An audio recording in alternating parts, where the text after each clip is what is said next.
This thing has already spun racial, and it, I want to play some more of AJ Mana just to give you a bit more context. Let's play SOT number 2. He is there on business or for business, not to do business in the show, to promote the show, to promote me, to promote himself. It was a cross-collaborative agreement. Y'all want to suggest that somehow I would set up my own brother? Y'all want to push this narrative that me, not the gimmick, the human being. Yes, that's a good question. So they made it into a work after the altercation? After the altercation, yes, sir. The proof is in the fucking pudding. Yes, he went too far. We don't have to ascertain whether or not he went too far. I'm trying to absolve myself right now of these false allegations that I somehow, what was the term? I prompted the or somehow was into attempted, attempted murder, an accessory to attempted murder. Now that's a fucking serious allegation. This is not the smartest group of people on the planet.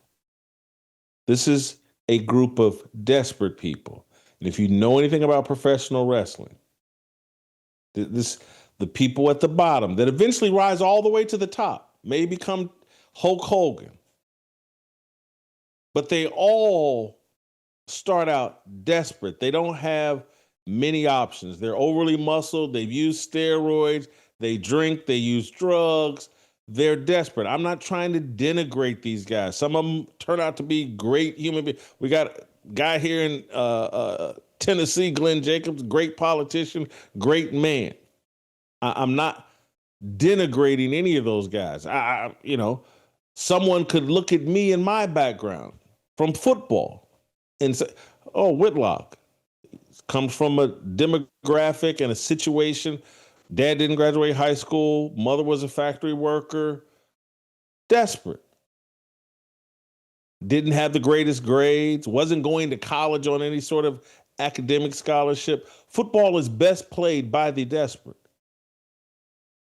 And that's why so many of them have these hardship stories, these violent combat sports. And yes, I'm including wrestling in that, because when these guys are falling around, getting thrown around in the ring, getting slapped in the ring, that's a violent combat sport.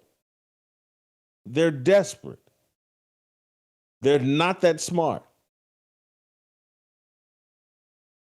And they're willing to do anything, and they get easily taken advantage of out of their desperation.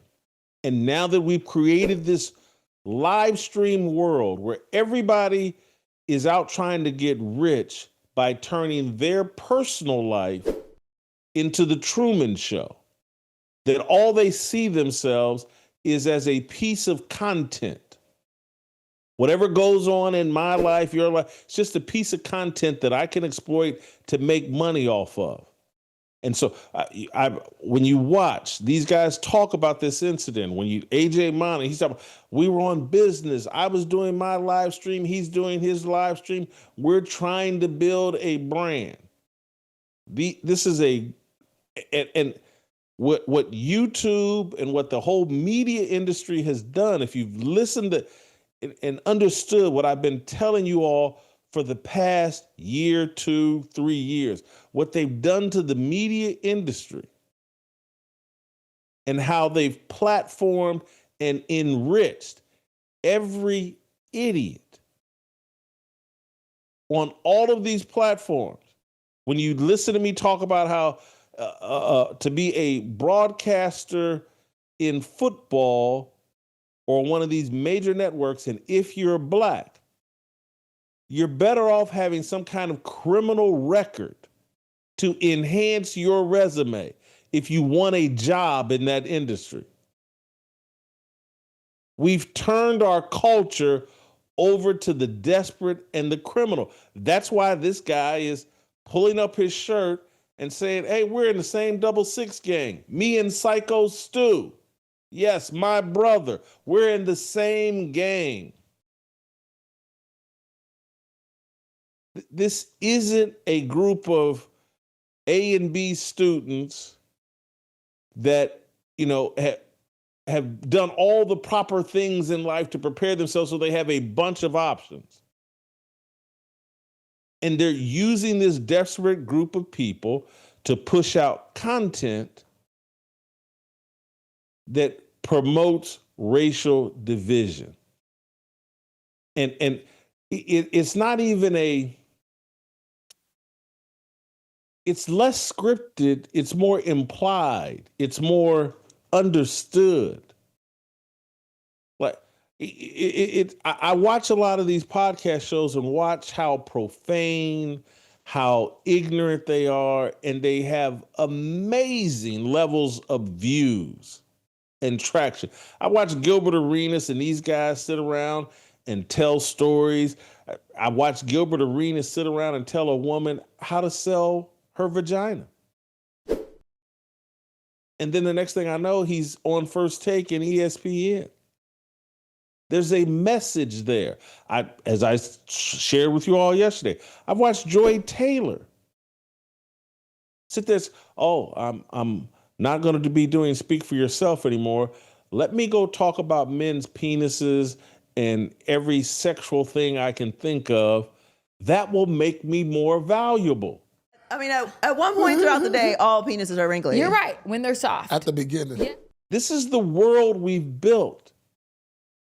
The more profane, the more degenerate, the more criminal, the more sexually deviant you are, the more valuable the system sees you as. This media content system, it sees you as more valuable. It funnels you more traction. It funnels you more views. And we all sit around and think, they're just entertaining.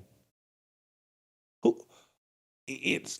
look, I know I'm an old man, and I know that, I'm a Bible thumper. But I sit back and I'm amazed, like, this is what entertains people? This is what draws a massive audience?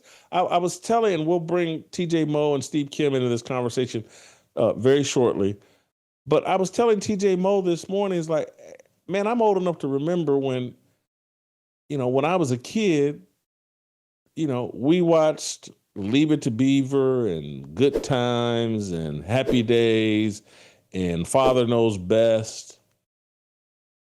And there had to be a certain level of maturity and decency that you had to be promoting in order to get these platforms and this opportunity. And now I'm looking at a world where it's the exact opposite.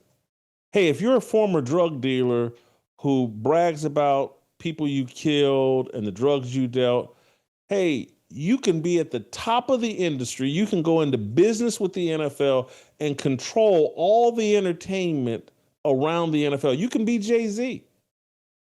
Or you could be Snoop Dogg, get involved in a murder case, promote gang values, promote sexual deviancy, promote drug use, promote violence, and you can be the pitchman and spokesman for every product that America wants to sell. We can sell you as basically the rapping Santa Claus.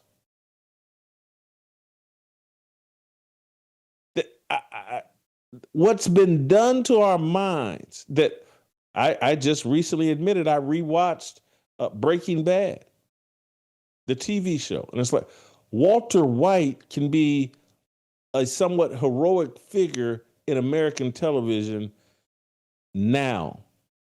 That would have never been on American television when I was growing up as a kid. The anti-hero, Tony Soprano, never a hero. The anti-hero, it didn't work. Our minds have been programmed for nihilism, degeneracy, and wickedness. And that's why I think this is a work. And I think that Raja Jackson and Syko Stu feel like their best days are ahead of them, that there will be opportunities presented to them in the aftermath of this. When Rampage Jackson gets on the other side of whatever criminal charges, and look, he may have to go sit down for 2, 3, 4 years. I don't know. He may get some time.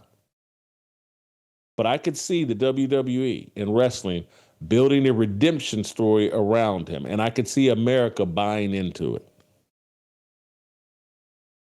This feels like a work that has worked.